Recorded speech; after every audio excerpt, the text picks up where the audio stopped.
Science does not contradict the Bible. There's no science anywhere in the Bible to contradict. The Bible answers the question, who created? And the Bible clearly says, in the beginning, God, not in the beginning, hydrogen. The Bible also answers the question, why did God create? He created us to love and worship him and to love and serve each other. But in answer to the question, how, what process did God use to create? The Bible is silent. Charles Darwin thought and wrote about evolution. Evolution does not contradict the Bible. Evolution as a process. Obviously, evolution as an origin does contradict the Bible. For the Bible clearly says, in the beginning, God, not in the beginning, hydrogen. It's interesting how in the book of Exodus, God is lifted up in such a way where, again, Moses is not writing to tell you how old the earth is, or not in a scientific kind of way. And yet the book of Exodus is the Israelites are leaving Egypt, so they're trying to form a new identity. And how hard that is, because they were defined as servants, as slaves back in Egypt. And yet what you ultimately worship is the whole point of the book of Exodus. What you worship, whether it's power, whether it's attractiveness, whether it's beauty, that ultimately is what's going to imprison you. You worship God, and that's when you experience tremendous freedom, like ultimately the Israelites did experience in the Bible.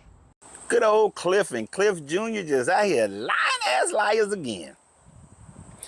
I don't even see how these people can live with themselves. The fact that they tell so many lies in order to continue to propagate this book. So let's just start out with Cliff Sr. first. Cliff Sr. is claiming that the Bible and science does not contradict, that nowhere in the Bible does science and the Bible contradict. And he wanted to focus on the Genesis story, but I'm going to go further than the Genesis story.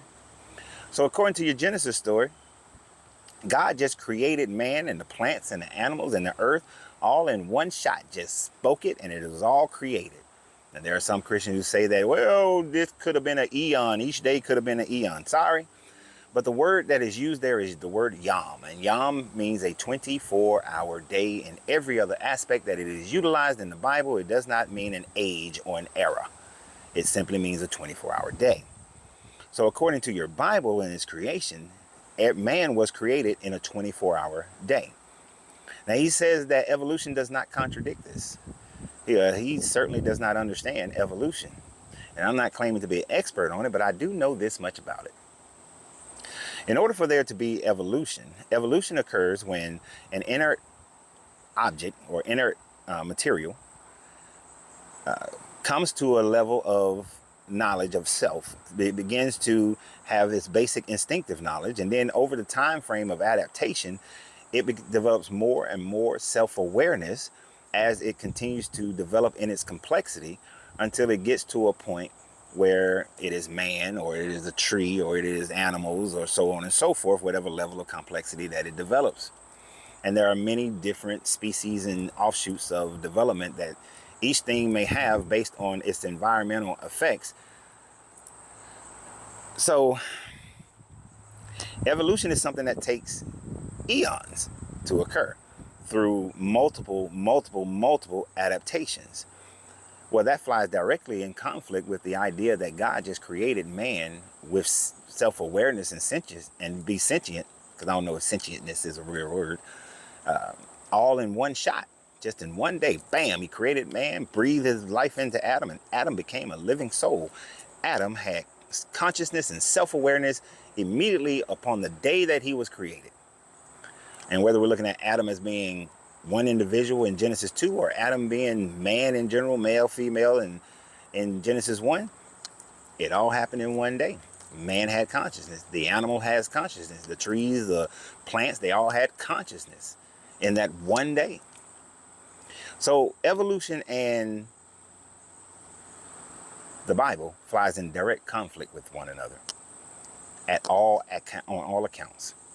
Also, when we look at the Bible and science, then we see that science shows that there was no such thing as a worldwide flood where the entire earth was covered by water. There's not enough water on the planet. There's not enough water underneath the planet. And there's not enough water in our atmosphere to be able to cover the entire planet to the point where it covers Mount Everest by 18 feet. That is a virtual impossibility because there's just not enough water. Science also indicates that there's no way that Noah and a boat full of animals could have survived at those elevations, because they would have all frozen to death. So science does fly directly in the face of it. According to your Bible, the earth is flat. Not getting into a flat earth debate. But according to your Bible, the earth is flat, but science says that the earth is a sphere. According to your Bible, it says that the sun was stopped for what, 6 hours in one spot? Yet, no other place on the planet. Did that happen? Nobody else foretells or tells of that situation ever occurring, of this super long night or this super long day. And it might have been 12 hours. But at no point did that happen anywhere in the world. And if it did, now, even for your flat earthers, you have to have a problem with that, but I'm not one of those. So we're going to look at this from the sphere earth perspective. In order for the sun to be in the same place for 6 to 12 hours, then that means that the earth rotation had to stop. And if the earth all of a sudden stopped on a dime, then that would have created earthquakes and tsunamis and volcanic eruptions and all kinds of things. You ever see the movie 2012? It'd have been 2012 and up in this month. But none of that stuff happened because the sun stopping, according to somebody's prayer and wish, goes against all forms of natural science. So, well, we know that couldn't happen. And although I can continue on and talk about a whole bunch of other things that are in the Bible that goes against science, the fact that we've never found one aspect of any of these people who ever existed, let's just jump on over to Cliff Jr. Now, old Cliff Jr. starts talking about how the Exodus story is not trying to tell you how long the earth been around or anything of that sort. Well, in one sense it does. Because when you go from the time frame of when Noah was born and who begat Noah and how old they were, and you keep going to the begatting and the begatting and the begatting, then you're going to get to around about 4,400. And if you're going by the Masoretic text, you're going to get to around 4,000 even. But either way, it's trying to tell you when the Genesis story happened. It's trying to tell you when the beginning of the world started. Now, also, its main focus is the fact of the Israelite children who were the Israelites, because they weren't children, who were slaves in Egypt, but we have absolutely zero evidence that they were ever slaves in Egypt, whether biblical or extra biblical. There's no evidence. It's just the Bible saying it. But there's nothing outside of the Bible that indicated that the Israelites were ever slaves in Egypt. There's no evidence of them all of a sudden coming into the land of Canaan and all of a sudden there was an explosion of 2 million people in population in that land. We definitely would see evidence of that. There's no evidence of them conquering all these countries and city-states, rather, that they supposedly conquered. If anything, it's the complete opposite in the fact that Egypt still controlled this land up until the end of the Bronze Age, known as the Bronze Age collapse, which happened around 1100 BCE.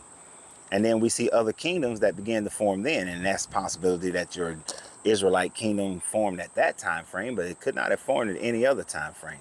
So we know that it's full of bullshit when it comes to the whole Exodus story. You have none of that. No historical evidence of that. No archaeological evidence of that. No geological evidence of nothing evidence of the Exodus ever happening.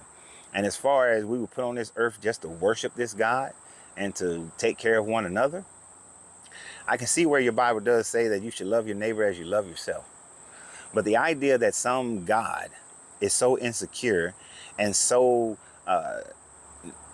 narcissistic that in order for it to feel complete, that it needs to create these beings that would just love and worship it for all eternity is the largest ego that I've ever heard of in my life, which is a sad thing. And if a God needs something, then that God cannot be God, because God within itself must not ever need anything, desire anything, or want anything, because if it is truly a God of the universe, then that God is all-encompassing, never needing, wanting, or desiring anything. It just exists and it just does what it does. So this God, even if you accepted that people believed in this God, it is not God. But even if you believe in a God, this is not God. In no way, shape, or form could this fit the criteria of what a God of the universe should be or is. This is just some child dream in order to control people and make them follow along whatever those in charge want the people to follow. So y'all have a great day. And remember always, you have to free yourself to be yourself, because your greatness is non-negotiable. Good journey, good vibrations.